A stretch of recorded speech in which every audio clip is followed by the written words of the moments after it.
이 주일을 세우셔서 우리 거룩하게 하시고 또 복되게 하셨습니다.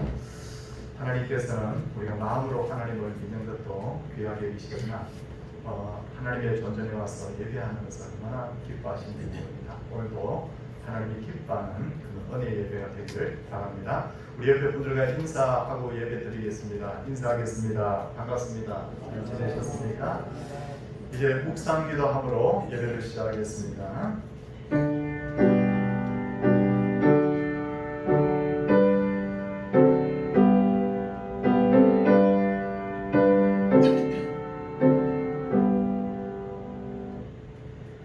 여호와께서 시온에서 내게 복을 주실지어다. 너는 평생의 예루살렘의 번영을 보며 내 자식의 자식을 볼지어다. 이스라엘에게 평강이 있을지로다. 아멘. 이제 사도신경으로 신앙 고백하겠습니다.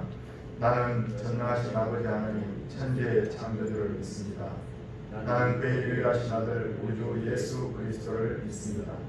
그는 성령으로 잉태되어 동정녀 마리아에게서 나시고 본디오 빌라도에게 고난을 받아 십자가에 못 박혀 죽으시고 장사된 지 사흘 만에 죽은 자 가운데서 다시 살아나셨으며 하늘에 오르시어 전능하신 아버지 하나님 우편한 데 계시다가 거기로부터 살아있는 자와 죽은 자를 심판하러 오십니다. 나는 성령을 믿으며 거룩한 공교회와 성도의 교제와 죄를 용서받는 것과 몸의 부활과 영생을 믿습니다. 아멘. 찬송 214장입니다.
이 시간 우리 기도할 때 문필상 집사님께서 기도 인도하시겠습니다.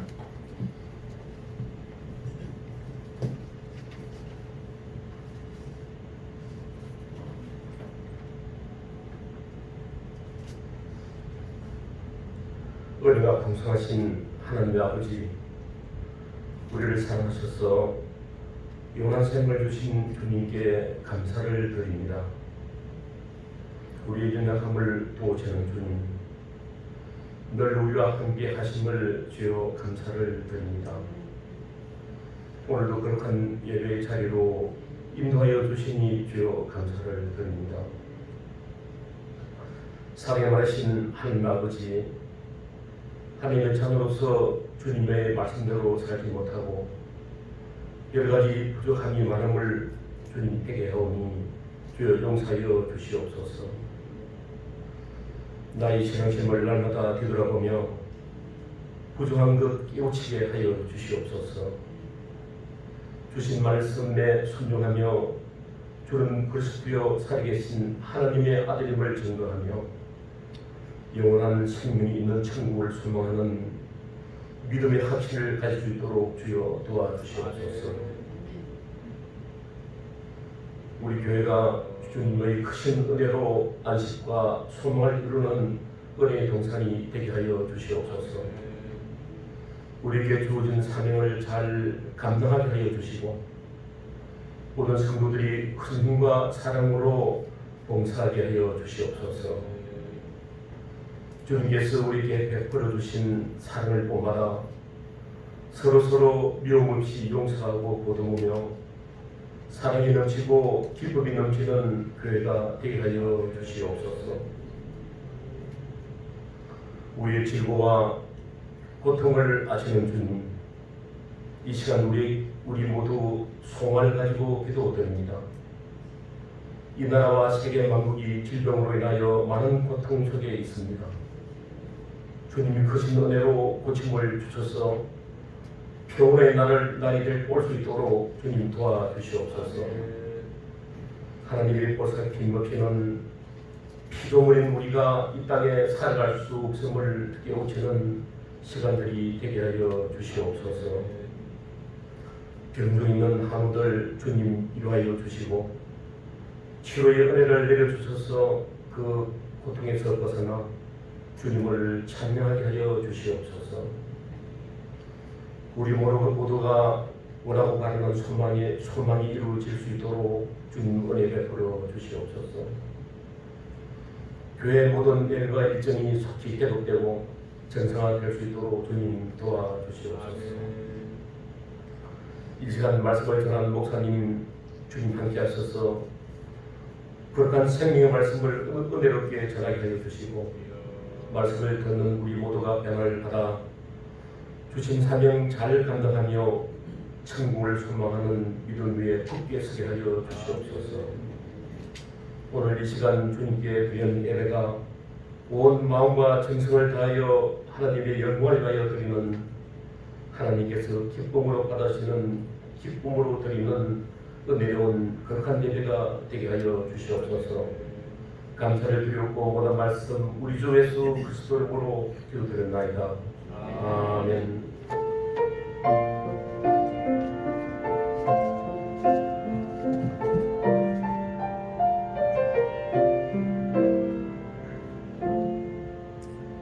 하나님 말씀은 열왕기상 12장 25절에서 33절까지 말씀입니다.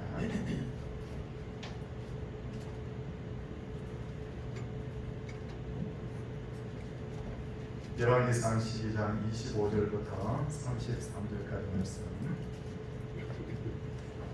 말씀을 봉독하겠습니다. 여로보암이 에브라임 산지에 세겜을 건축하고 거기서 살며 또 거기서 나가서 분회를 건축하고 그의 마음에 스스로 여기를 나라가 이제 다윗의 집으로 돌아가리로다. 만일 이 백성이 예루살렘에 있는 여호와의 성전에 제사를 드리고자 하여 올라가면 이 백성의 마음이 유다 왕된 그들의 주 르호보암에게로 돌아가서 나를 죽이고 유다의 왕 르호보암에게로 돌아가리로다 하고 이에 계획하고 두 금송아지를 만들고 우리에게 말하기를 너희가 다시는 예루살렘에 올라갈 것이 없도다. 이스라엘아, 이는 너희를 애굽 땅에서 인도하여 올린 너희의 신들이라 하고 하나는 베델에 두고 하나는 단에 던지나 이 일이 죄가 되었으니 이는 백성들이 단까지 가서 그 하나에게 경배합니다. 그가 또 산당들을 짓고 레위 자손 아닌 보통 백성으로 제사장을 삼고 여덟째 날 달 곧 그 달 15째 날에 절기를 정하여 유다의 절기와 비슷하게 하고 제단에 올라가되 베델에서 그와 같이 행하여 그가 만든 송아지에게 제사를 드렸으며 그가 지은 산당의 제사장을 베델에서 세웠다. 그가 자기 마음대로 정한 달 곧 여덟째 달 15째 날로 이스라엘 자손을 위하여 절기로 정하고 베델에 쌓은 제단에 올라가서 분향하였더라. 아멘. 이전 우리 정민서 집사님이 하나님께 덕송을 올려드리도록 하겠습니다.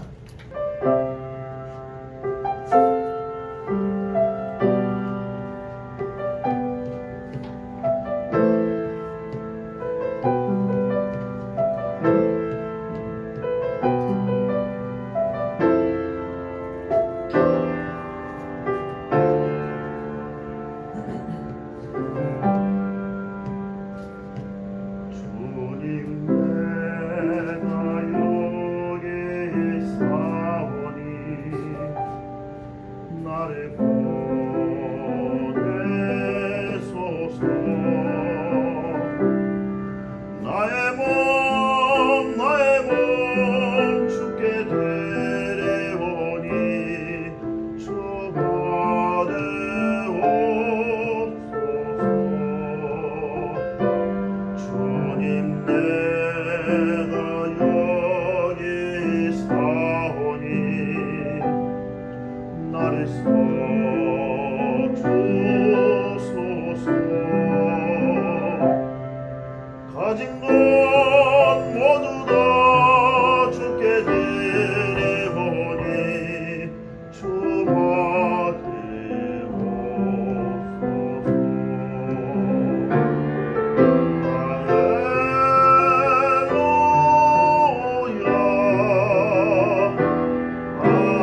받으셨습니다. 우리 성도님들 중에도 내가 이 시간에 탁송을 하겠다고 생각하시는 분이 있으면 우리 교육자들이나 또 찬양대 대장님께 말씀해 주시면 좋겠습니다.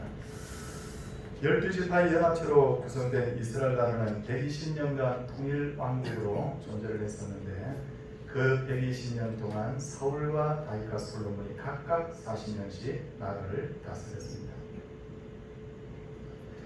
그러다가 솔로몬이 말년에 하나님의 말씀을 무시하고 우상을 섬기다가 나라가 둘로 쪼개질 것이다 라는 하나님의 징계의 말씀을 듣게 되고 결국 솔로몬이 죽은 후에 이 징계는 현실이 되어서 결국 나라가 남북으로 나눠지게 됩니다. 그 결과 주전 930년에 남쪽은 유다 지파가 중심이 되어서 베냐민 지파와 함께 남유다 왕국이 만들어지게 되고 북쪽은 에브라임 지파가 중심이 되어서 10개의 지파가 뭉쳐서 그때부터 북이스라엘이 그렇게 구성이 되는데 이스라엘에만 큰 통일 왕국이 남유다, 북이스라엘 그렇게 이제 분리가 되는 것이죠. 이렇게 시작된 분열 왕국은 남유다가 약 350년, 북이스라엘이 약 200년간 존속을 하게 되는데 근데 이 두 왕국의 특징을 살펴보면 남유다 왕국은 역사도 길고 왕권이 안정이 되었고 단 한 번도 다윗의 후손이 아닌 사람이 왕이 된 적이 없습니다.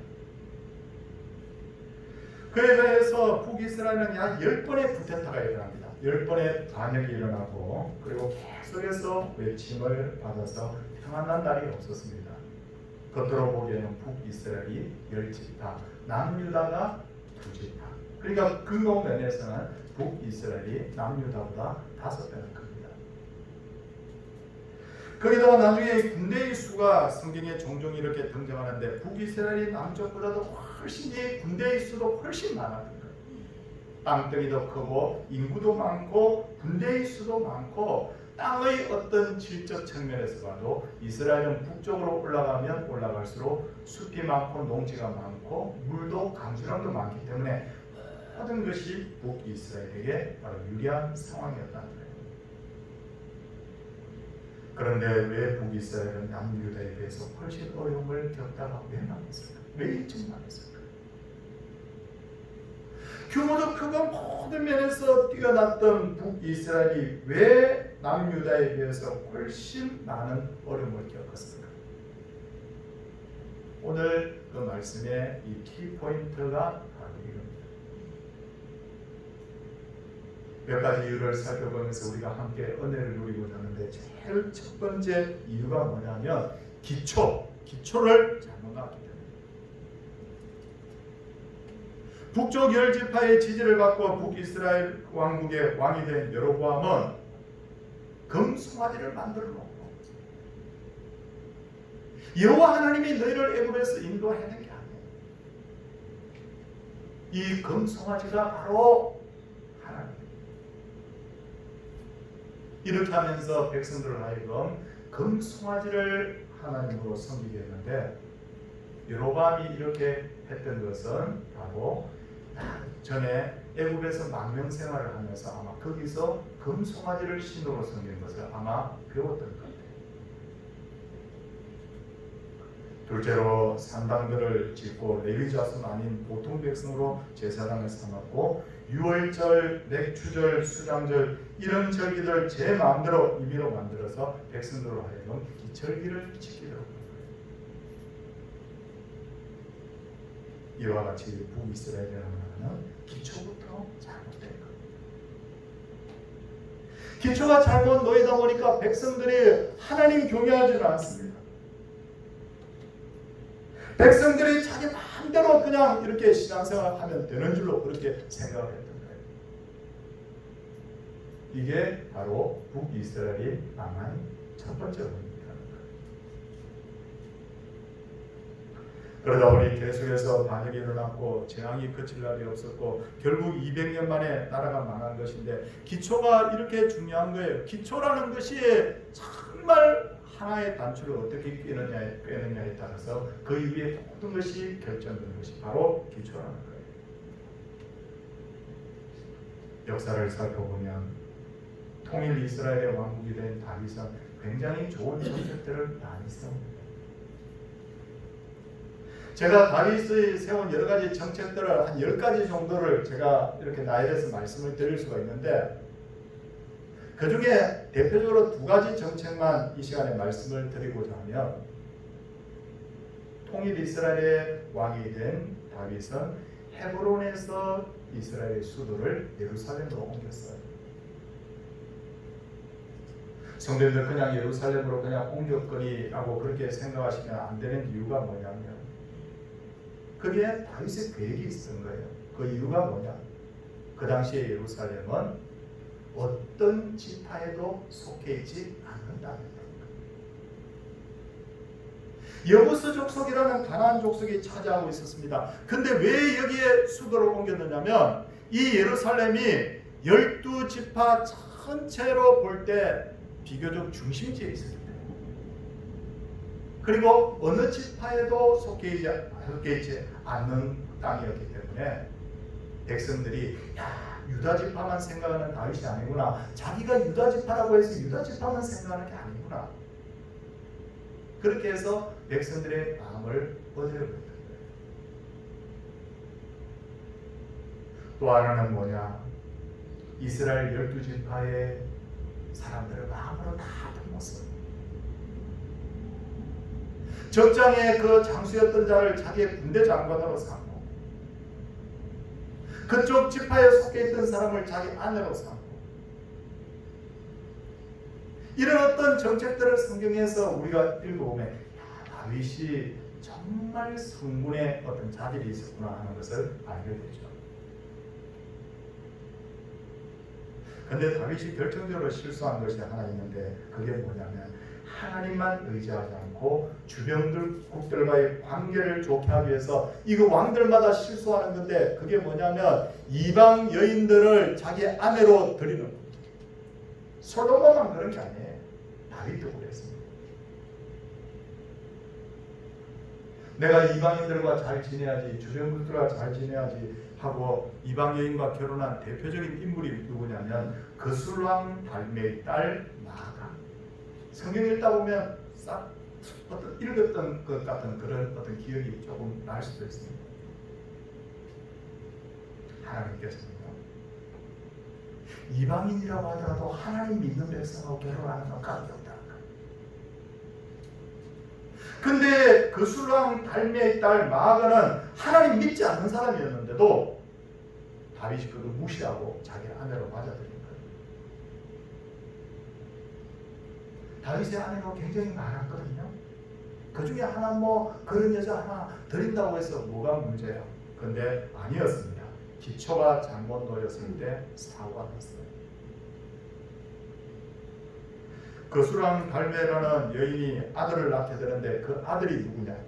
압살롬입니다. 압살롬이 누굽니까? 형 암논을 죽이고 아버지 다윗을 패하고 왕이 되려고 했던 인물이죠. 어떻게 이럴 수가 있느냐? 아무리 아버지가 성군이고 아무리 믿음의 사람이라고 할지라도 아이는 어머니의 영향을 많이 받게 되어 있는 거예요. 설마 내가 아내가 많은데 이 이방인 하나 아내로 드린다고 해서 뭐가 문제야?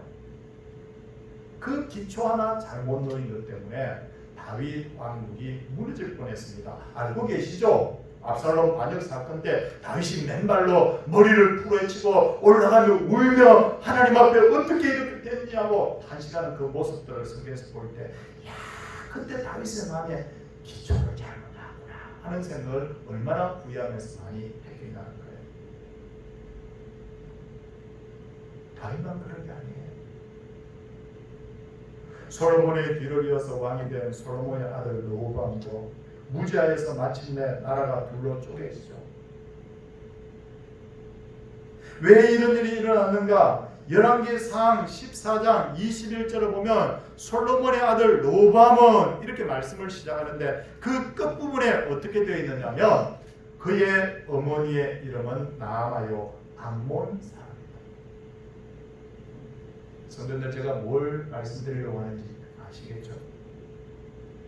아버지가 지혜의 왕이면 뭐합니까? 어머니가 하나님 모르는 암몬 여자였다는 거야. 암몬 여자에게서 결국은 뭐냐?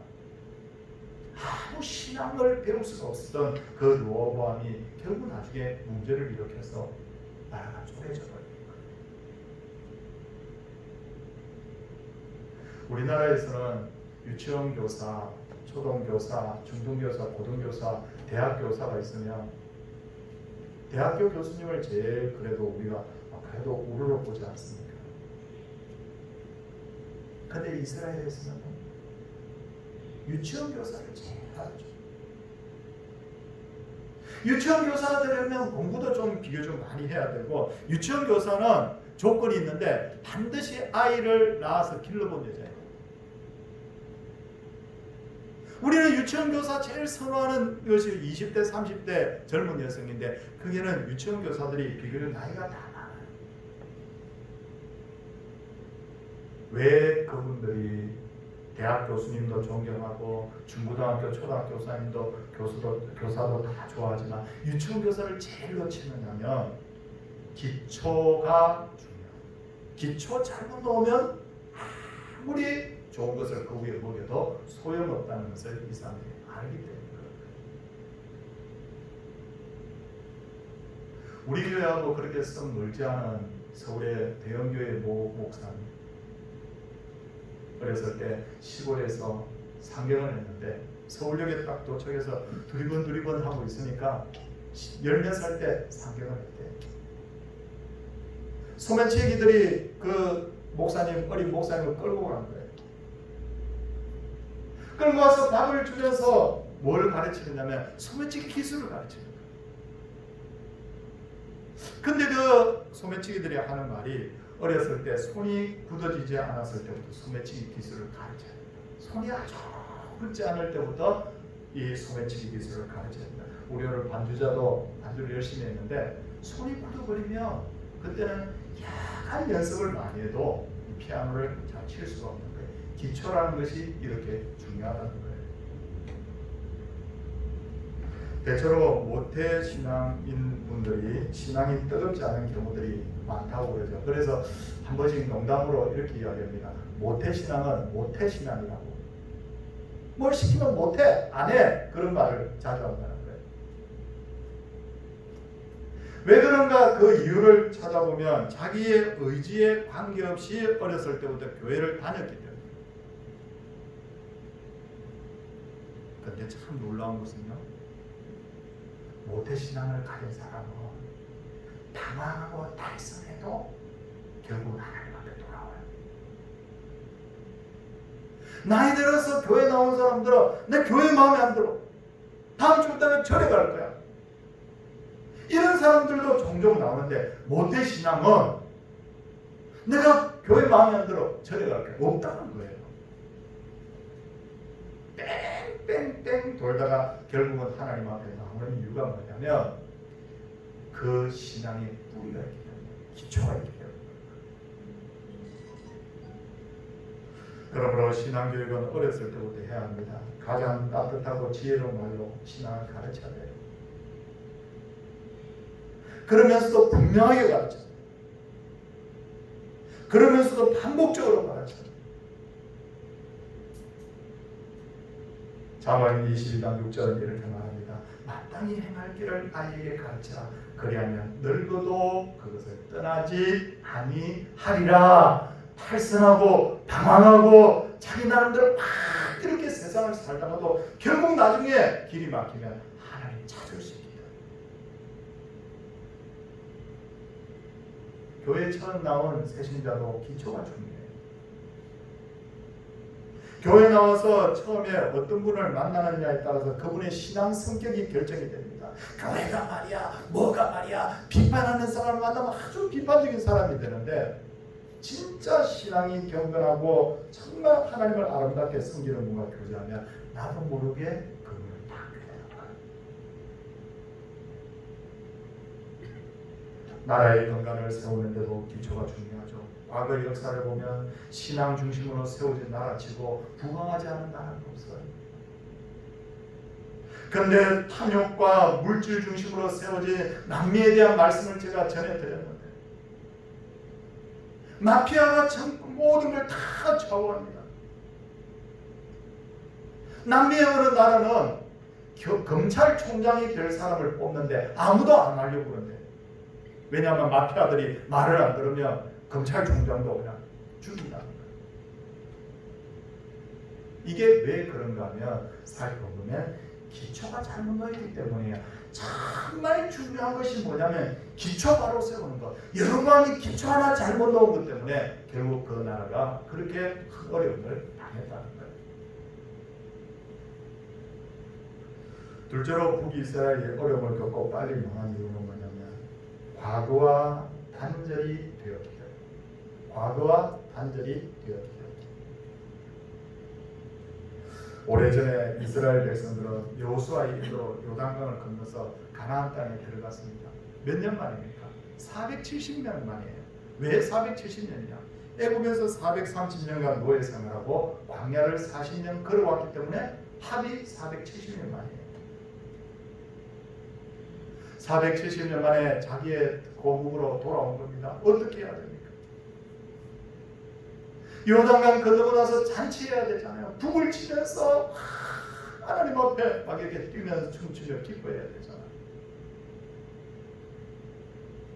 아니면 아직도 정복되지 않은 가나안의 7 족속들이 남아있기 때문에 전략을 세우든지 군대를 전개해야 되지 않습니까? 그런데 여호수아가 엉뚱한 일처럼 보이는 일을 합니다.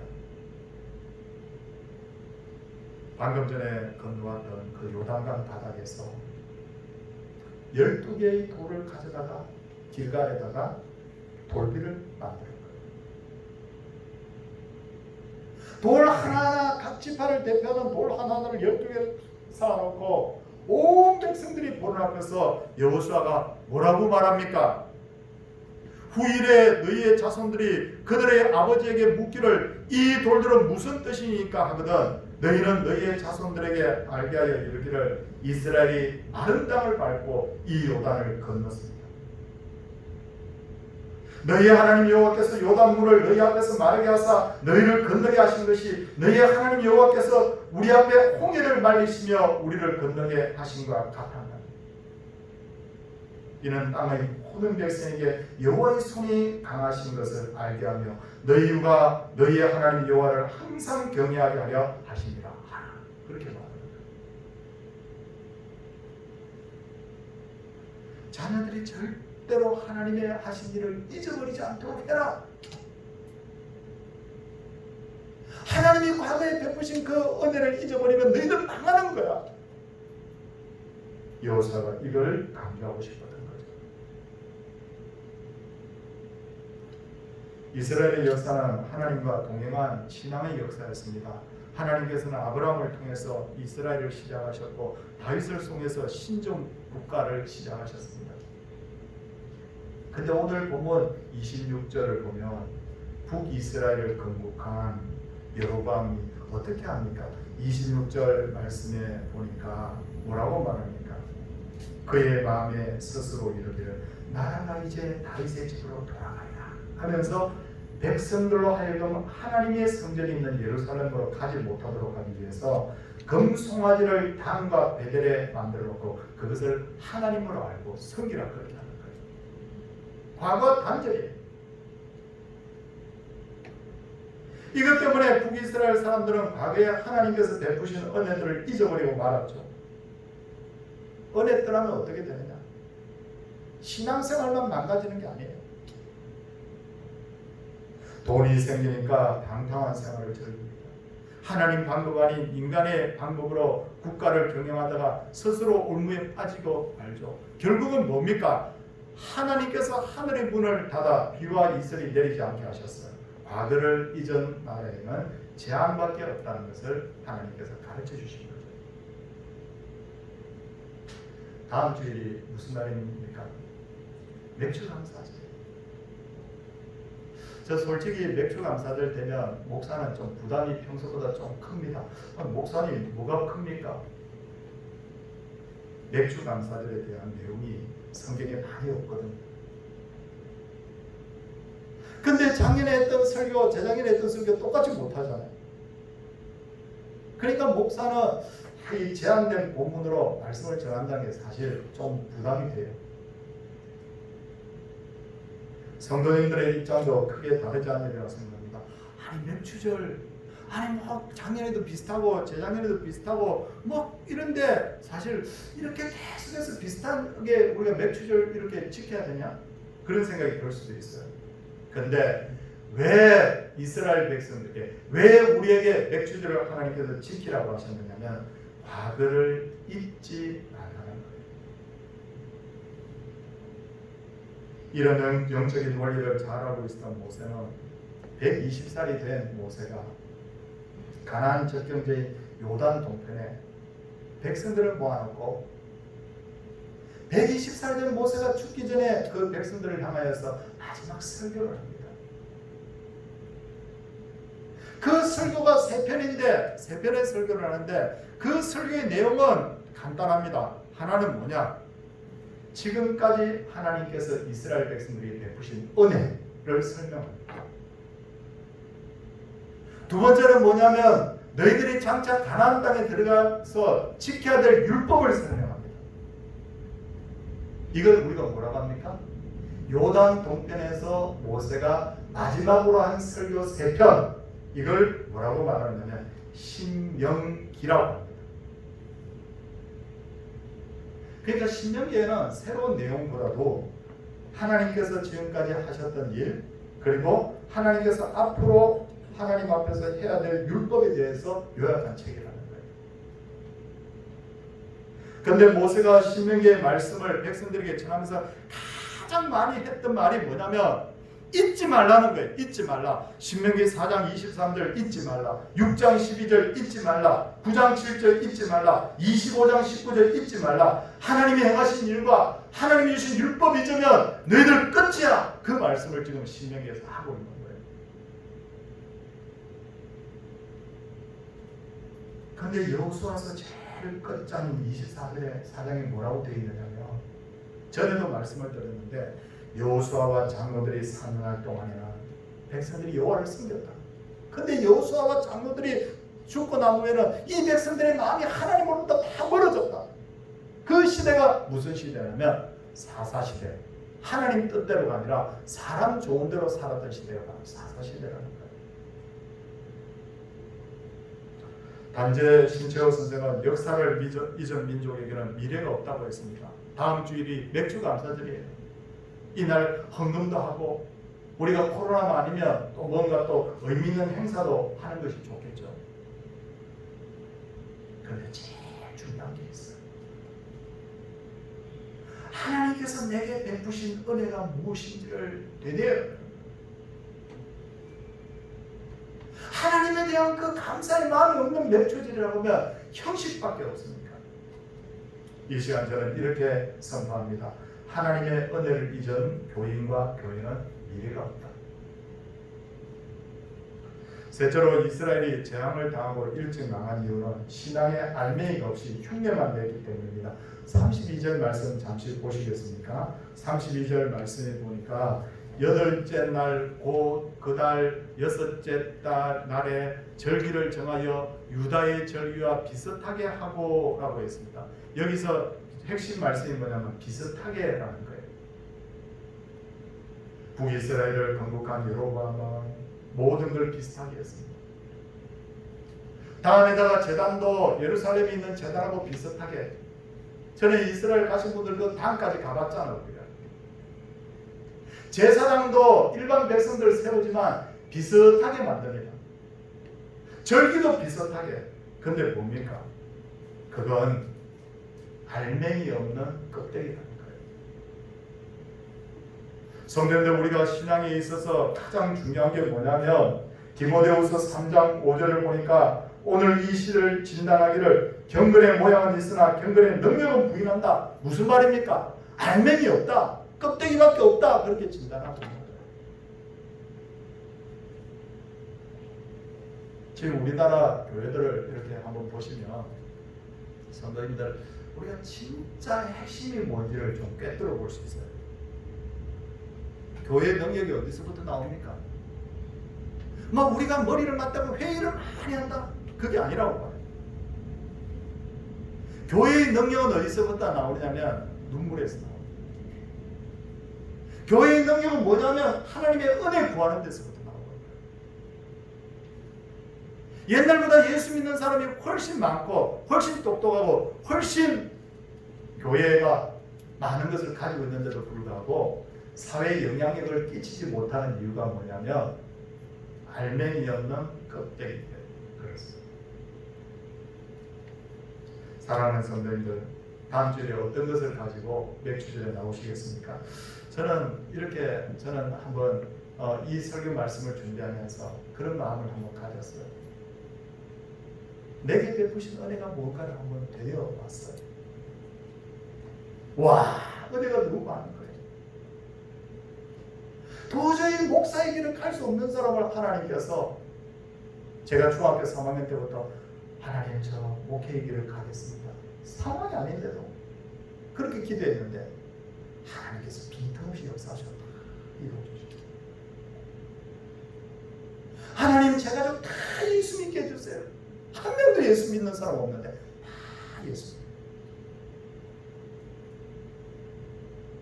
생각해보니 이 자유의 땅 대한민국에서 아무에게도 방해받지 않고 하나님 섬기는 거, 이야, 큰 은혜구나. 정말 하나님께서 우리가 서울에 올라왔을 때 그 초기에 그렇게 어려워서 교회당 나와서 눈물을 흘려서 기도했던 그 기도가 다 이루어졌고,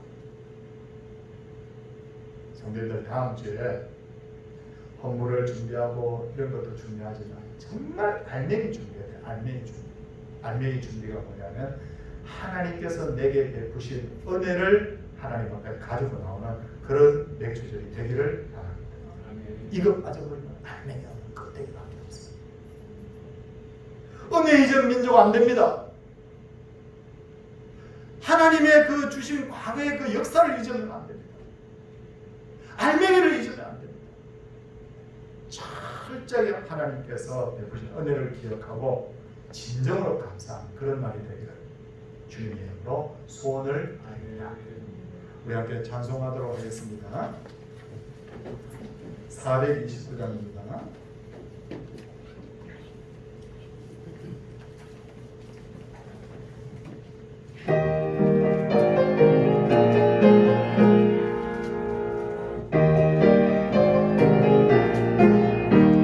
세상 모든 부와 너를 온두고 약한 마음 낙심하게 될 때에 내려주신 주의 복을 세워라.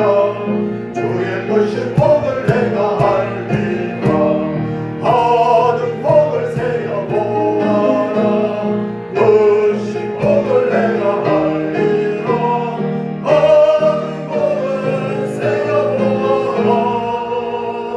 주의 주신 복을 내가 알리라.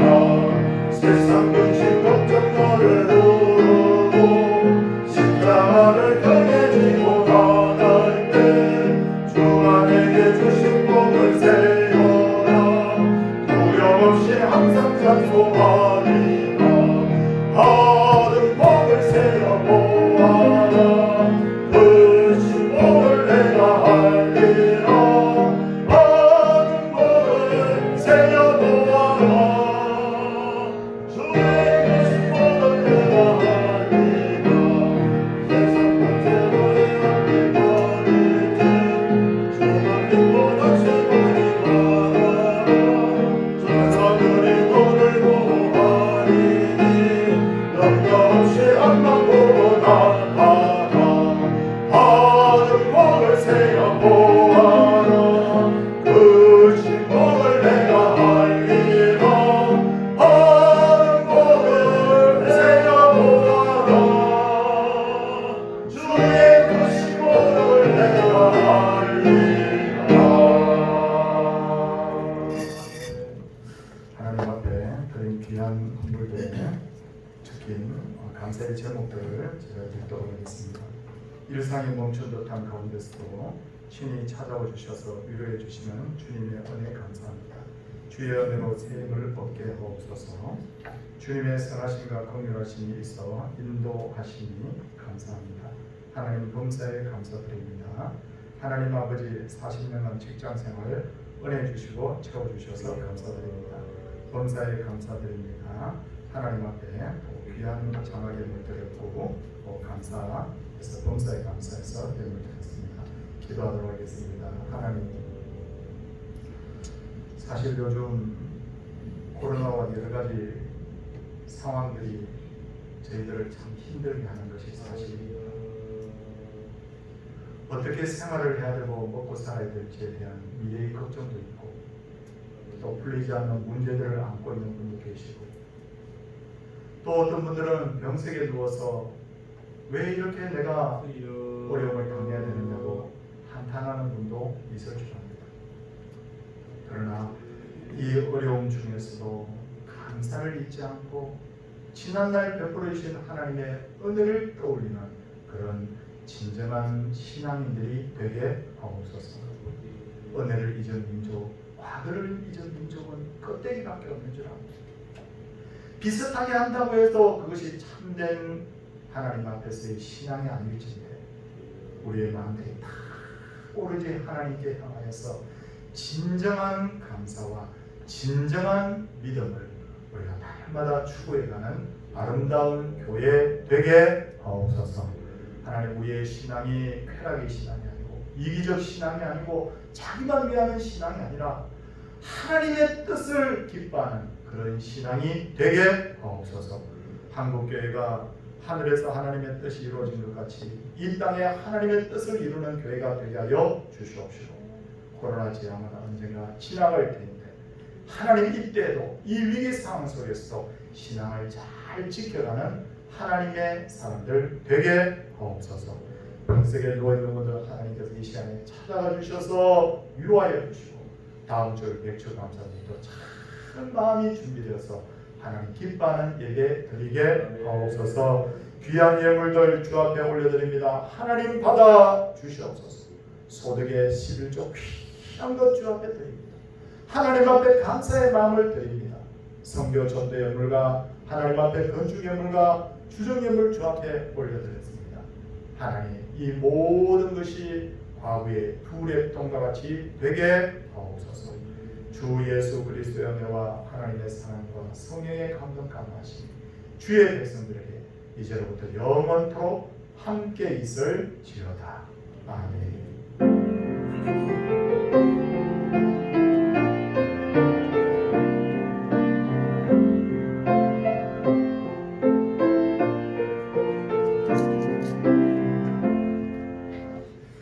다시 광고 말씀드리겠습니다. 말씀 중에도 제가 강조를 했지만 다음 주 맥주 감사주일인데 다른 것보다도 우리가 한 주일 동안 되게 베푸신 은혜를 떠올리며 하나님 앞에 감사의 마음을 가지고 그렇게 하나님 앞에 나오는 그런 절기가 되기를 바랍니다. 그리고 두 번째 광고는 김신열 집사님, 그동안 계속 집에서 병 그렇게 다스리고 계셨는데 열림복지랜드에 입원을 하셨어요. 신방도 안 되고 그렇지만 우리 성도들 기억하시고 꼭 기도해 주시길 부탁드립니다. 그리고 오늘은 6월달 정기 강의가 있는 날입니다. 우리 성도들 정말 코로나 때문에 신경이 많이 쓰이고 참 이렇게 많이 마음이 참 어려움이 있을 줄 압니다. 저도 사실 마찬가지인데 저는 이런 믿음이 있습니다. 뭐냐면 하나님이 허락하지 않는 어려움이란 없다. 그리고 어려움은 반드시 그 순간에는 어려움으로 보이지만 나중에는 그것이 반드시 선을 이루게 된다. 저는 그런 마음을 가지고 이 어려움을 바라보고 있습니다. 성도들 꼭 기도해 주실 거죠? 우리 서로를 위해서 기도합시다. 인사하겠습니다. 할렐루야.